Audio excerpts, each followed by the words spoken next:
जबकि भोजन जीवन दायिनी है, वो ऊर्जा है जिसे हम अन्न देवता के नाम से जानते हैं। अभी हम यहाँ एक प्रस्तुति लेकर आ रहे हैं। आशा है इसे देखकर, सुनकर, समझकर आप रोटी को सम्मान देंगे और किसानों को भी। मेरे साथी अभी अपनी प्रस्तुति लेकर आ रहे हैं। एंजेला, ब्रैंडन, नंदनी, आर्यन, उद्भव और यशस्वी। आगे बच्चों, कैसा रस्म हुआ तुम्हारा दिन? अच्छा था। चलो मुंह हाथ धो लो, खाना खा लो।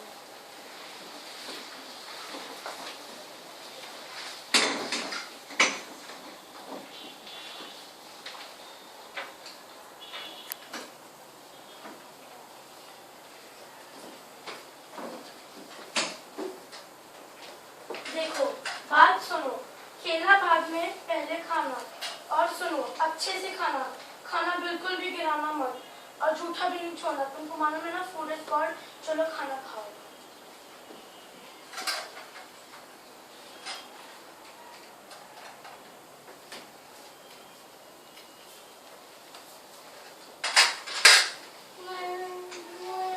ये क्या किया तुमने? तुमको मालूम नहीं है क्या कि रेलवे प्लेटफॉर्म पे इतने बच्चे भूखे बैठे हैं और तुम रोटी फेंक रहे हो? अल्लाह की याद दिलाती है रो। कपड़े किसी के लाल, रोटी के वास्ते।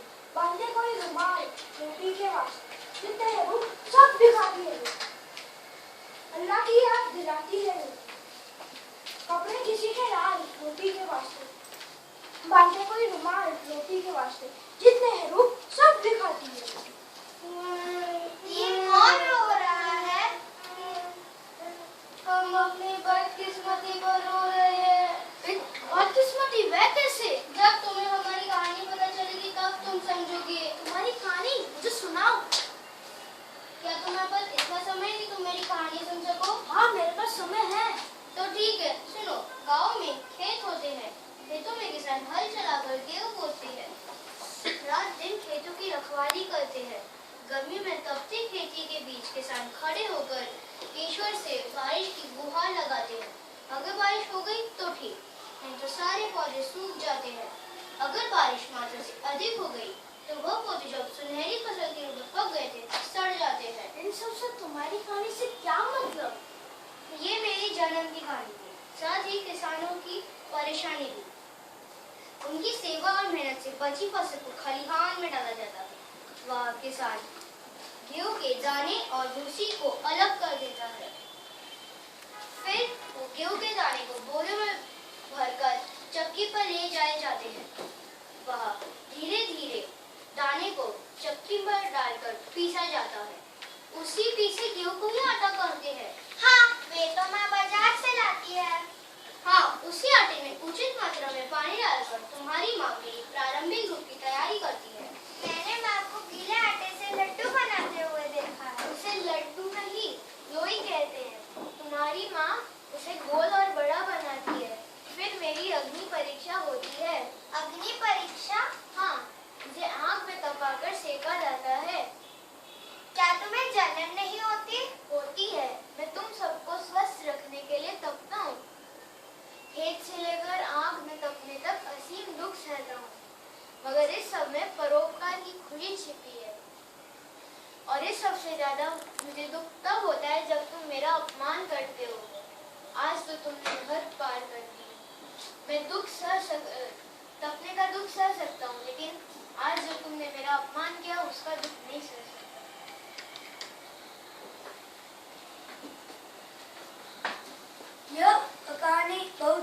यह कहानी अन्न के प्रत्येक दाने की सत्यता बहुत अच्छी लगी।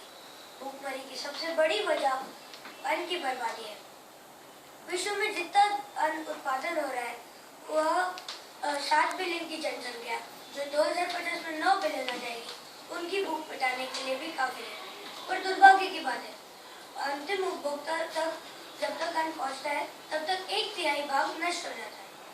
फिर वो चाहे पशुओं के चारे में काम आए या फिर वो बायो ऊर्जा उत्पादन होने में काम आए। वो अपना मुख्य कार्य नहीं पूरा कर पाता और भूखमरी में इजाफा ही देता है। यह तो हुई रोटी की कहानी। अब देखते हैं कि देश में भूखमरी के कारण क्या है, क्यों उन्हें अन्न की कमी का सामना करना पड़ता है। अब आ रहे हैं देवश्य पांडे अपनी जानकारी बताएं। उत्पादन की गलत तकनीक से होने वाले नुकसान, फसल कटने के उपरांत उनके संग्रहण की व्यवस्था न होना, चूहों द्वारा नष्ट या फिर खुले में अनाज का सड़ जाना, खाद्य प्रसंस्करण के दौरान उनकी गुणवत्ता और पौष्टिक तत्वों में गिरावट आना या उचित प्रिजर्वेटिव न होने से उत्पादों का समय पूर्व खराब हो जाना और अनाज वितरण के दौरान सबसे जरूरतमंद अंतिम उपभोक्ता तक इसका न पहुंच पाना। भारत विश्व के शीर्ष अनाज उत्पादक देशों में स्थान रखता है। खाद्यान्न का कटोरा कहे जाने वाले भारत देश में मरने वालों की संख्या सर्वाधिक है। अन्न को देवता समझने वाली धरा पर भी अन्न की खोजी आसानी से देखी जाती है। किसी शायर ने भूख के दर्द को कुछ इस तरह से जुबान दी है। एक भूख सहकर मरा है, दूसरा दुश्मन की गोलियां खाकर। एक भूख सहकर मरा है, दूसरा दुश्मन की गोलियां खाकर। बताओ किसको शहीद वतन कहा है?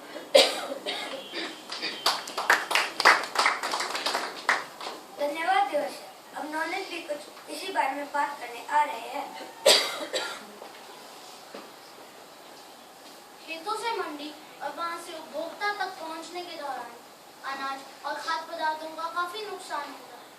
इस तरह लगभग 30% अनाज बर्बाद हो जाता है।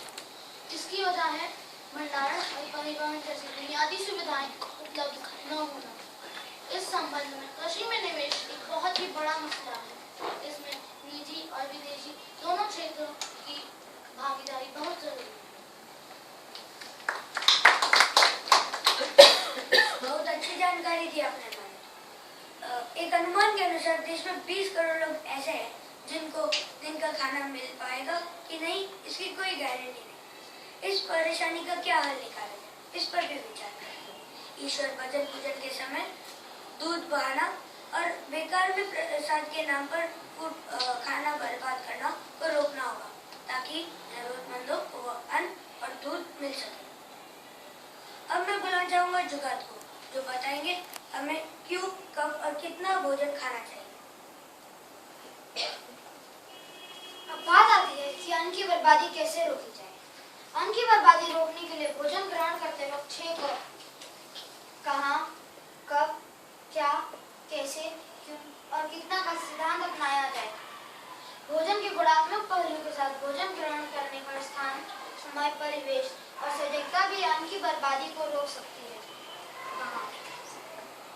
सबसे पहले यह ध्यान रखना चाहिए कि भोजन स्थान विशेष की जलवायु के अनुसार ही हो। कब? जब अच्छी भूख लगी हो तभी भोजन ग्रहण करना चाहिए और भूख से थोड़ा कम ही खाना चाहिए। इससे भी हम भोजन की बचत की दिशा में अपना योगदान दे सकेंगे। कैसे? एक शांत भोजन ग्रहण शांत चित्त, एकाग्रचित्त से करना चाहिए। टीवी देखना, नेट सर्फिंग करना या बातचीत करने से आवश्यकता से ज्यादा खा लिया जाता है। क्या? ऑर्गेनिक भोजन जिसमें केमिकल्स का इस्तेमाल ना हुआ वो सबसे अच्छा होता है। इस भोजन का सजगता पूर्वक चुनाव इसकी बर्बादी को कम कर देता है। क्यों? यह समझना और सजग रहना जरूरी है कि हम भोजन जीवन के लिए कर रहे हैं या जीवन के लिए या भोजन के लिए जी रहे हैं।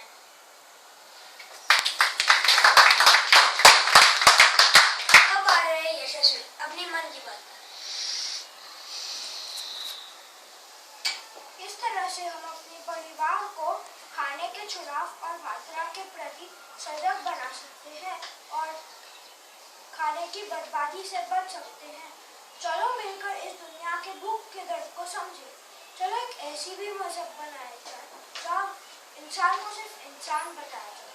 हर दिल में हो एक दूसरे के लिए दर्द इतना, मेरे घर पड़ोसी भूखा तो हमसे भी सोया ना जाए, मेरे घर पड़ोसी भूखा तो हमसे भी सोया ना जाए।